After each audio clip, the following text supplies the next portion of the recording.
Guys, we'll continue our conversation with Dr. Shahid.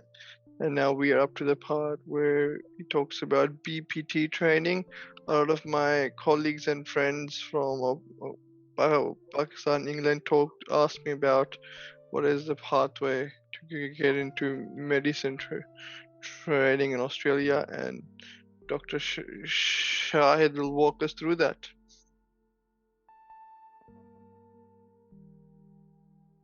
Now, I don't have I just want to discuss a few things. Once you already have an idea that the basic how to get into the basic physician training, Mm-hmm. it will take 3 years minimum. Some people tend to delay their exams for at least another year, just so that they can have either more clinical experience. They can either have more time for preparation, depending upon Mm-hmm. their family circumstances and their personal circumstances, which is completely allowed. Different in different states, it works differently, where you allocate it to a particular network. For Mm-hmm. example, in Queensland, you might be allocated to a south side, a north side, or a coastal network.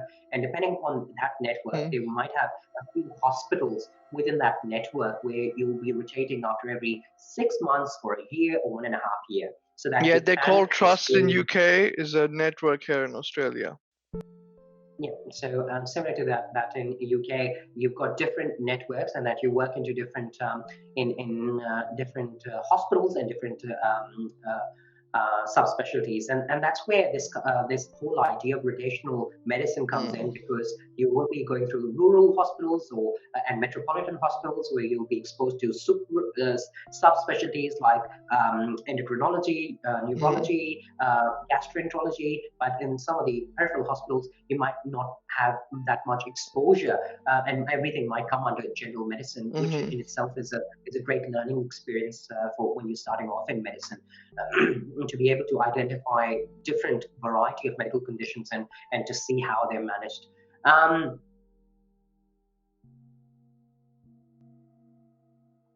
as a first point, I've mentioned choose wisely, and that is because BBD is a difficult pathway.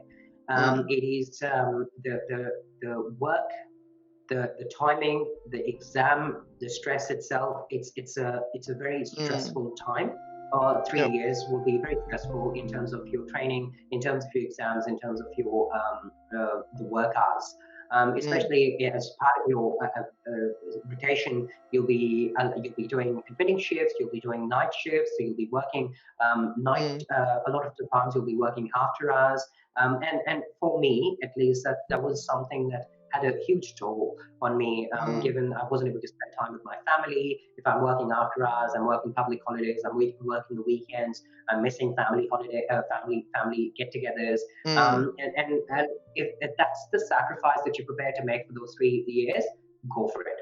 Mm. I love this medicine. I love the way, and I'm lucky enough and I'm fortunate enough that I've been able to get so far in this pathway. And I think just a piece of advice, and I've seen some of my female colleagues as well who've been brilliant physicians, but Mm. because of their family requirements or after having a baby, it's not feasible to be working Mm. 12 hours or 9 hours a night shift when no one is available to look after the baby, and sometimes it becomes exhausting. So after Mm. 2 or 3 years into the PPD pathway, they decided to part ways and go into a different stream like general practice, which they're Mm. enjoying and loving at the moment. But it's very important to understand that there will be a lot of sacrifice of time, Mm. as well as sacrifice by yourself and your family members when you're entering this Mm. PPD pathway. Um, what are the requirements? And that is this website that I've mentioned. So RACP, that's the Royal Australasian College of Physicians, Mm. that they govern these exams. They, like we've got AMC conducting the Australian Medical Council written and clinical exams. Similarly, Mm. the RACP is the body that will regulate these exams, your training, and ultimately, once you become a fellow, you will have the title of FRACP, which will be the Fellow of Royal Australasian Mm. College of Physicians.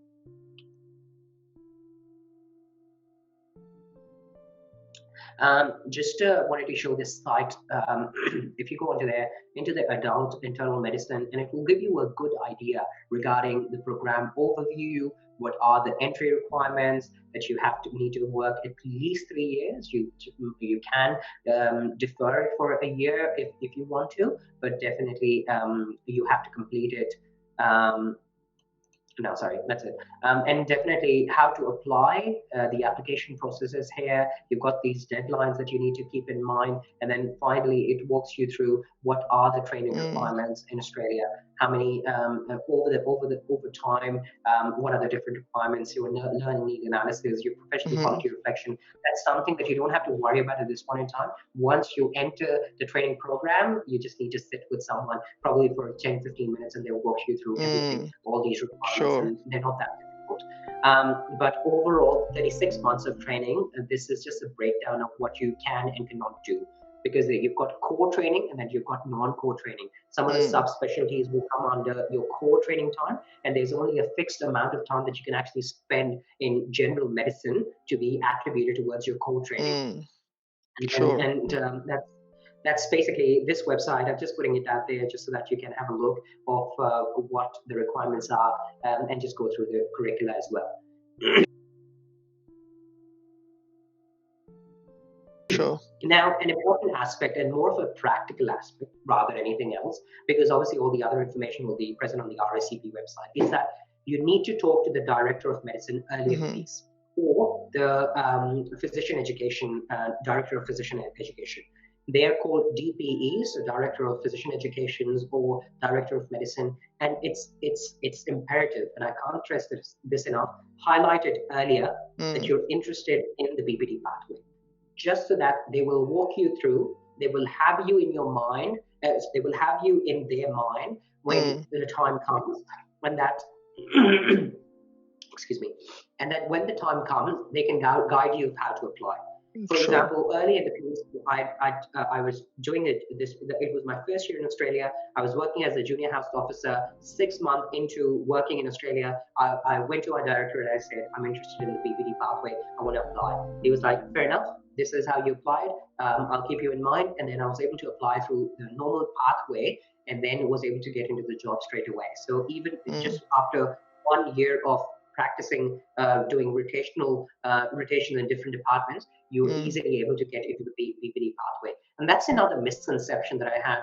Whenever I used to talk about job perspectives and whether I can mm, do internal medicine as a subspecialty, or if I want to do an interventional subspecialty like gastro or cardiology, am I able to get into the pathway? And every time I used to read up on Facebook and social media platforms and from doctors who are working here saying it's difficult, it's almost impossible in this scenario. And I just want to put it out there, it's not. It's mm, just about you have to be at the right time, at the right place, and you have to talk to the right person.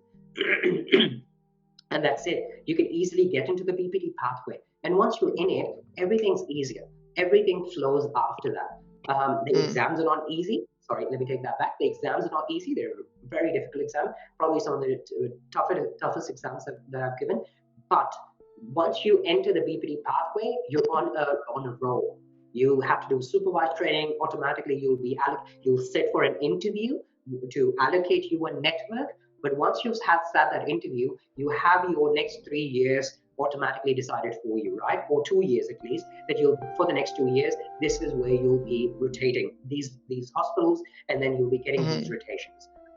And obviously, during that time, you'll be preparing for your written and clinical exam as well. But very important, talk to your director earlier, highlight them, mention it to them that you're interested and you're looking forward to it. Because mm, sometimes they might even ask you to step up as a registrar if there's a deficiency. Because at that time, when I talked to my director, they had a registrar shortage at that time, and they asked me to step up in the first year, but I couldn't because I mm. didn't have my general registration at that time. I completed Yeah. my AMCs, I completed my I was doing my 12 months of supervised training. And at that time, I couldn't step up because I didn't have general registration. Mm-hmm. So opportunities will knock, you just have to grab them. So that's very important. The next step is interviews. Once you've already talked to the director, you talk to the director of physician education, you've applied through this pathway that I showed on the RSCP website, as well as into the RMO campaign.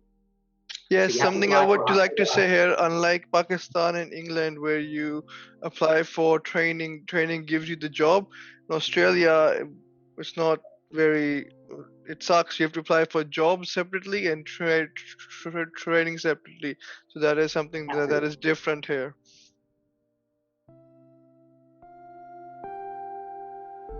Yeah, absolutely. So the RSCP, when you apply on that, that's they're just governing your training. They're just foreseeing whether you're completing your training requirements, but they're not guaranteeing you any job. And in order to apply for a job, you still have to apply. Still have to tick BPT pathway on the RMO campaign, and that's Mm, how they know that you're applying through BPT pathway. And that mm, is when they start giving you, they would start discussing mhm, job perspectives with you. The interviews, again, it's a panel of physicians, 3 to 4 physicians will be starting, will be sitting in front of you, and they'll be asking questions, either communication questions, interpersonal conflicts, interpersonal skills with your colleagues, as well as a clinical scenario as well. And mhm, once you come to that stage, you only have to talk to someone who's just had done BPT, and they mm, will be able to share their interview questions with you, what they had or what they got from their seniors. And mhm. ultimately, you'll have a pool of about 25 to 30 questions, and generally, it's around a similar pattern that they ask these questions. I've heard Now, that, that's correct me if I'm wrong, the interviews are not so much, I mean, there's some aspects of a clinical scenario which they touch upon, but it's more so they assess your suitability for um, training. Is that right? So in that aspect, I've heard it differs a bit from like a job interview. no, I think it's different. It's definitely got a lot of clinical questions you need to know. For example, a patient who's come in with non-STEMI, how do you manage? Mm, Or it wouldn't be that simple. It would just simply be a patient has presented with chest pain. How would you manage? What are mm, your differentials? How would you manage that? And at that time, they want to know what's the dose of aspirin that you'll be giving. mm, What's the dose of ticagrelor or clopidogrel that you'll be giving? mm. What's the dose of clexane that you'll be giving? So at least to me, they ask these practical Sure. questions as well. And it's good to know that I'll be giving this much amount of aspirin, this is ticagrelor, I'll be giving this much of Plexane, or this much of heparin infusion, or if Mm, it's a PE, how would I be dosing my Plexane, and things like that. So I had a mm, lot of practical questions as well, but then it's a 50-50 where 50% will be mm, questions regarding your clinical aspect, but the other 50 might be your a conflict with a junior, or an error that has been done by a junior. How would you counsel them, or your conflict with a consultant or a colleague, and how would you resolve those interpersonal conflicts? mm, So there are a few template questions that you can easily get from anyone who's doing BPT, and they'll be more mm, than happy to share it with you.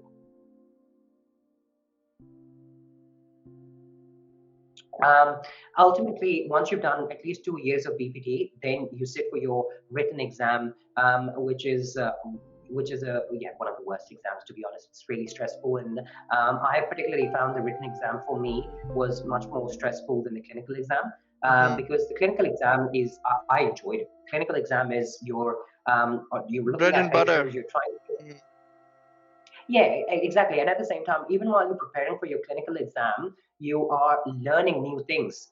mm, You're learning new signs, how to pick up symptoms, how to categorize things, how to formulate a management plan, and things that you how to differentiate between bulbar versus pseudobulbar palsy, things that you mm, would normally not do on a day-to-day basis, but for mm, your clinical exam, you tend to study about that, and then you realize, oh, this is how you do it, and that mm, sticks in your mind, and you become more proficient in your clinical exam, and that helps you in your mm, day-to-day practice anyways.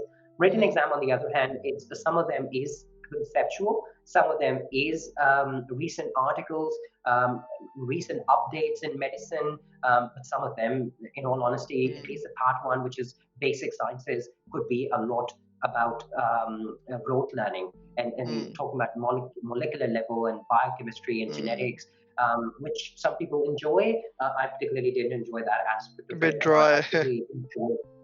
Yeah, it could be a bit dry. The written exam itself has got a basic sciences and a clinical application papers. You've got two papers that you sit on the same day in two different sessions. The first session, again, the basic sciences, as I said, it's a lot about basic stuff, Mm, pharmacology, your molecular stuff, your mhm. genetics, your inherit, your statistics, and things like that. And then your clinical exam is obviously the Yeah. clinical practice exam. Clinical application exam is about your clinical scenarios, which again is good learning opportunity. And another unfortunate thing about these exams is that they're only once a year. Mm. So if, for example, you haven't been able to get through your written exam, then you have to wait for a year and retry, reattempt. And there are only 3 attempts, I think, at the moment. Mm. And similarly for clinical exam as well, there's just once a year. If you haven't been able to do it, then you have to wait a year before you Mm. are eligible to apply for it So again. if you Written exam, pass the written exam but you don't clear the clinical exam, do you have to redo both of them or just the clinical no, afterwards? they're both separate. So if you Mm. pass your written exam and unfortunately you're not being able to pass your clinical exam, then Mm. you have to just sit for your clinical exam the Okay. following year. Sure. And I was just mentioning for the written exam, at least in the COVID in the last 2 years, they've been conducting 2 exams. For example, Mm. if you've been affected by COVID, if you had COVID leave, or you have been unwell and unable to sit for the written exam, then they'll have another exam for you in October as well. So probably February and October are the 2 dates at the moment that they have while COVID is happening. But while COVID is out there, but Mm. apart from that, I think clinical exam is still once a year. And again, I can't go through each and every resource of the written exam and the Mm. clinical exam in this That's call. fine. Is PR a requirement for BPT? Yeah. So again, going back to AMCs and jobs, and then to BPT as well. Mm. When you're applying to Victoria, for example, and that's when I was applying back in 2017. On the PMC website for Victoria, they've mentioned you need to have a PR, you need to be a permanent resident to actually apply for the PMCV match. Mm. However, all the other states, they do not have that requirement, that you Mm. don't have to be a permanent resident. Mhm. That's the first thing. To get a job after AMC, you don't need to have permanent residency. Mm. Secondly, once you have been offered a job as a BPT, again, you do not need to be a permanent resident, and that's not a requirement for Mhm. any of the BPT pathways. You automatically, you would be on a work visa, Mm. or after a year of working in Australia, theoretically speaking, if your points are complete, you work, if you've got good points in English, your work is complete, you've got 12 months of supervised practice, within Mhm. that age category, you automatically have enough points that you can apply for PR even after 1 year of Mm. practicing in Australia. Having said that, to answer your question for us, for a BPD pathway, it's not a prerequisite. I did Okay. not have my permanent residency when I started off on the BPD pathway, and I got it after 6 months Mm. of being in my BPD pathway. And Yeah, so there's a timeline that you can read up on the RSCP as well. That if you've done a particular year as a medical SHO, there's a particular time frame within which if you apply, you can have that as a recognition of prior learning counted towards your BPT. But then mm. the next question is if you're not working, for example, the next question is if you're not working as a registrar, Mm. that means your SHO year will be counted as your year one. Your Mm. first year registrar will be counted as your year two. And all of a sudden, 1 year into registrar, and you're eligible. You're now Mm. eligible for your clinical Mm. exams, for your written exam, and Yeah. then you have to So sit for that's your one exams. option as well. Yeah, and this goes on to here. Like for example, in Australia, a lot of people who have made up their mind and they want to do basic physician training after an internship here, when they start off as a GHO or PGY2, they Mhm. automatically apply. They still a resident medical officer, but Mm. they applied to the RACP as a basic physician training. And the Mm. GHO year, they get that counted towards their first year of medical training. This Mhm. is when they will become a registrar Mhm. as a basic physician true. So this is their first year of registrar, but they're PGY3. And then Mhm. after that, after 1 year of registrar, automatically you're now eligible for exams. So you can sit for exams. Some people tend to do that if they want to fasten this procedure and then go to their advanced training, while others want to spend a bit more Mhm. time before they get off this ladder. This is the cost that's involved in your basic training, in which you'll be paying $3,690 as of July 2023. And this is something that you'll be paying on a yearly basis. Mm, And again, as you were mentioning, if you want to get your prior learning recognized, you have to pay a bit more, a bit mm, extra on top of this to actually add on to it. But overall, this is what you will pay for your yearly to the college, just to be mhm, part or member of that college, and mhm. for your written exams as well as your clinical exams. This is the cost for your Yep. written as well as for your clinical exams. So it's definitely a expensive year, and the year when you're actually sitting your exams, that's the most expensive year because you're almost spending 12 to 14 thousand dollars on these exams, Mm, because this comes up to 5,000, this comes up to 9,000, and then on top of that, you're attending all these courses in different mm, states and internationally, even in New Zealand as well, mm. and it adds up to that value. So it's Yep. but yeah, that's part of training, and that's something that we have to live with.